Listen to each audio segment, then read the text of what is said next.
Your Future Self: How to Make Tomorrow Better Today by Hal Hershfield. My top 20 points. Many of us view the future as incredibly distant, making us more likely to opt for immediate gratification that disregards our health and well-being in the years to come. People who are able to connect with their future selves, however, are better able to balance living for today and planning for tomorrow. The three common time travel mistakes we make: we miss our flights or get overly anchored on present-day concerns, failing to consider the future at all. We engage in poor trip planning, thinking ahead in some surface-level way, without deeply considering what the future will look like. And finally, we pack the wrong clothes, relying too much on our present self's feelings and circumstances and projecting them onto a future self who might not feel the same way. This is the end of history illusion, our belief that our personality and preferences won't change much in the future. We have 5 core personality traits: openness to new experiences, conscientiousness, agreeableness, extroversion, and neuroticism, and most people show significant change in one of them across 10 years. We can never really know our future selves. It's not just that we can't know what our day-to-day lives will be like. Rather, we can't know what we will think and feel, since those thoughts and feelings may change drastically once we turn into our future selves. Each successive self has a lot in common with the one before it and the one after it, but with enough distance between selves, that is, with enough distance over time, we start to lose some of those connections, and at some point, future selves may seem like strangers to us.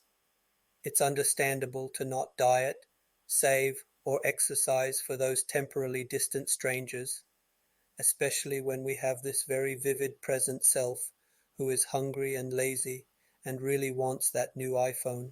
We treat strangers differently than we treat ourselves, often failing to consider their interests. If our future selves seem like strangers, it's no wonder we so often do things today that we then regret tomorrow. We pay a great deal of attention to the present. The here and now tends to consume our mental bandwidth, blocking out thoughts of the future. We use the emotional states of our current selves to make decisions for future selves who will no longer feel the same way. Have you ever agreed to something scheduled for a future time, only to regret it when that time came? That's the yes, damn effect. Perhaps you've experienced this when you've RSVP'd to a party that you later dreaded attending. The yes, damn effect is a reflection of our difficulty in predicting our future emotional states, a phenomenon that's also at play when we make decisions that lead to regret. Solution? By making your future self feel nearer, more tangible, and more real. By composing a letter to your future self or crafting a time capsule, you make your future persona tangible, compelling you to make decisions beneficial for them. You can also try a mental exercise, visualize your future, and then mentally travel back to the present. Imagine running into your future self, only to discover you are dissatisfied, trapped in a failing marriage, and in failing health. The question then becomes, how can you prevent such a future? When contemplating the future, use days instead of years as your unit of time, a perspective that's easier to comprehend and operationalize. Sometimes it's better to completely eliminate distractions for your future self.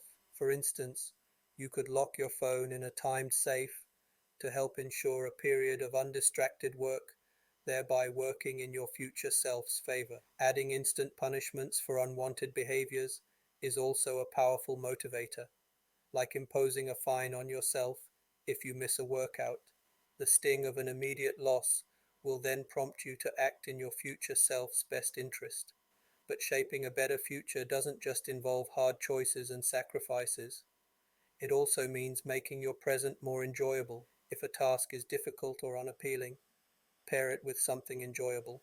Why not listen to an engaging audiobook while working out, or watch an intriguing YouTube video while